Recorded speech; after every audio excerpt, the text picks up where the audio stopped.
Welcome. आज हम UGC net English crack करने की अल्टीमेट स्ट्रैटेजी ब्रेकडाउन करेंगे। अगर आपने ये अप्रोच ठीक से फॉलो कर लिया तो जेआरएफ पक्का है। चलिए शुरू करते हैं। सर यही तो एग्जैक्ट प्रॉब्लम है। सिलेबस इतना ज़्यादा है, 700 साल से ज़्यादा की लिटरेचर, ब्रिटिश, अमेरिकन, इंडियन, समझ ही नहीं आता कहाँ से शुरू करूँ। बहुत ओवरवेलमिंग लगता है। नेहा, इस नंबर को देखो, 38। ये सिर्फ एक फिगर नहीं है, ये तुम्हारी सक्सेस की चाबी है। सोचो एक मिनट, ये क्या हो सकता है?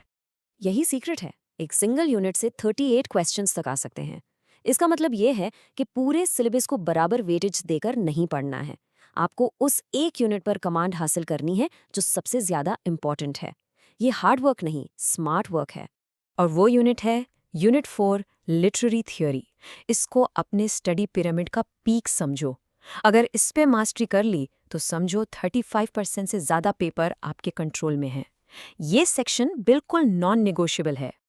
और थ्योरी को मास्टर करने के लिए एक सिंपल पावरफुल फॉर्मूला है, इसको नोट कर लो। थियोरिस्ट का नाम, उनका की वर्क और उस वर्क का कोर टर्म या कॉन्सेप्ट। याद रखो, फॉर्मूला है ऑथर, वर्क, टर्म। चलो मैं इसको प्रैक्टिस में दिखाता हूँ।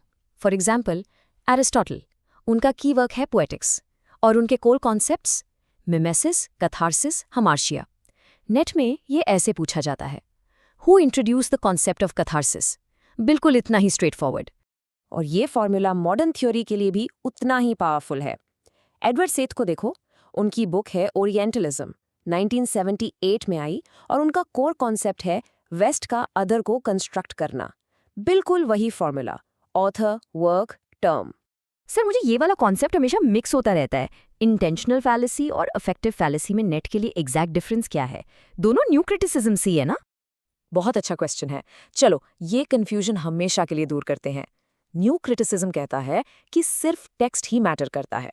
तो इंटेंशनल फैलेसी वो गलती है जब हम वर्क को ऑथर के इंटेंशन के बेसिस पर जज करते हैं, और इफेक्टिव फैलेसी वो गलती है जब हम उसे रीडर के इमोशनल रिस्पॉन्स के बेसिस पर जज करते हैं। सबसे जरूरी बात, फोकस सिर्फ पेज पर लिखे शब्दों पर करना है। ये टाइमलाइन बहुत अच्छे से दिखाती है कि थियरीज इवॉल्व कैसे होती हैं। सिमोन दे बुवार ने 1949 में द सेकंड सेक्स से फिलोसॉफिकल फाउंडेशन रखा। केट मिलेट ने 1970 में सेक्सुअल पॉलिटिक्स से इसे पॉलिटिकल बनाया। फिर 1979 में एलेन शॉवाल्टर ने जाइनोक्रिटिसिज्म इंट्रोड्यूस किया, जिसका फोकस सिर्फ वुमेन राइटर्स पर था। और फाइनली 1990 में जूडिथ बटलर ने जेंडर ट्रबल के साथ जेंडर को परफॉर्मेटिव बताकर पूरी फील्ड को बदल दिया। ये एग्जैक्ट क्रोनोलॉजी नेट में बार बार आती है। ठीक है, तो अगर थियरी आपके पिरामिड का पीक है तो ब्रिटिश लिटरेचर उसका फाउंडेशन है, और ये बेस बिल्कुल सॉलिड होना चाहिए। चलिए देखते हैं इसे सही से कैसे बिल्ड करना है। ब्रिटिश लिटरेचर में सिर्फ ऑथर्स और वर्क्स नहीं, लिटरेरी टर्म्स भी बहुत ज़रूरी हैं, जैसे कि ड्रामेटिक मोनोलॉग।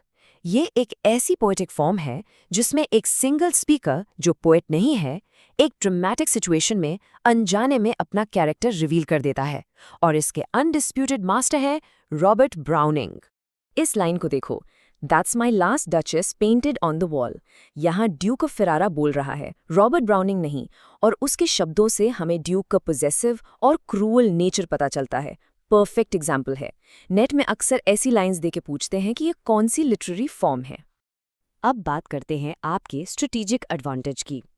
कुछ यूनिट्स ऐसे हैं जिन्हें ज़्यादातर स्टूडेंट्स ओवरलुक कर देते हैं, लेकिन उनसे गारंटीड मार्क्स मिलते हैं। मैं इन्हें आपकी प्रिपरेशन के हिडन पिलर्स कहता हूँ। ये डिस्ट्रीब्यूशन काफ़ी कुछ बताता है।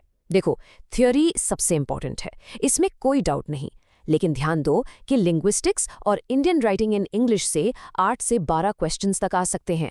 ये क्वेश्चंस प्रेडिक्टेबल होते हैं, और इन यूनिट्स को स्किप करना एक बहुत बड़ी स्ट्रैटेजिक गलती है। इंडियन राइटिंग और पोस्ट कॉलोनियल थ्योरी आपस में जुड़े हुए हैं। इन तीन थिंकर्स को एक साथ पढ़ना बहुत ज़रूरी है। एडवर्ड साइड ने ओरिएंटलिज्म से फाउंडेशन रखा, होमी के भाभा ने हाइब्रिडिटी जैसे कॉन्सेप्ट से न्यूआंस ऐड किया, और गायत्री स्पिवैक ने कैन द सबाल्टर्न स्पीक से ये ज़रूरी सवाल उठाया कि क्या सबसे मार्जिनलाइज्ड ग्रुप की आवाज़ सुनी भी जा सकती है। ये तीनों एक पैकेज डील है। ओके सर, अब मुझे स्ट्रैटेजी समझ आ गई। सबसे पहले थ्योरी, फिर ब्रिटिश लिटरेचर का फाउंडेशन, और हिडन पिलर यूनिट्स को स्किप नहीं करना है। लेकिन सर, क्या आप एक एक्शनेबल प्लान और इस सबको मैनेज करने के लिए कुछ मेमोरी ट्रिक्स दे सकते हैं? बिल्कुल, ये रहा 60-डे मास्टर प्लान। पहले 20 दिन सिर्फ और सिर्फ थ्योरी करो। उस फाउंडेशन को इतना मजबूत बनाओ कि हिले नहीं। अगले 20 दिन कोर लिटरेचर के लिए हैं, जिसमें आप अपने थ्योरेटिकल लेंसेज अप्लाई करोगे।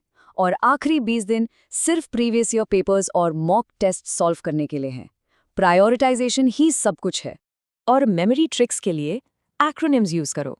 पोस्ट कॉलोनियल ट्रियो के लिए SBS याद रखो, Said, Bhabha, Spivak. Major romantic poets के लिए WKSBC, Wordsworth, Keats, Shelley, Byron, Coleridge. Simple है, लेकिन रैपिड रिकॉल के लिए बहुत इफेक्टिव है। और सबसे ज़रूरी, ये कॉमन मिस्टेक्स बिल्कुल मत करना। लिंग्विस्टिक्स को इग्नोर मत करो, वो गारंटीड क्वेश्चंस हैं। इंडियन राइटिंग को अपना होम एडवांटेज समझो। और प्लीज़ पूरी किताबें रटने की कोशिश मत करो, सिर्फ की कॉन्सेप्ट्स और उन्हें इलस्ट्रेट करने वाली फेमस लाइंस पर फोकस करो। तो सबसे ज़रूरी बात जो याद रखनी है वो ये है, हमेशा इस एक फॉर्मूला पर वापस आओ, ऑथर, वर्क, टर्म। चाहे आप एरिस्टोटल पढ़ रहे हो या जूडिथ बटलर, ब्रिटिश लिटरेचर हो या इंडियन राइटिंग, यही वो सिंपल फॉर्मूला है जो आपको नेट GRF दिलवाएगा। मैंने आपको स्ट्रैटेजी और प्लान दे दिया है। अब सिर्फ एक सवाल बचता है, आपका मास्टर प्लान क्या है? आप इस इन्फॉर्मेशन को नेट एग्जाम कॉन्कर करने के लिए कैसे इस्तेमाल करेंगे? आपका टाइम अब शुरू होता है।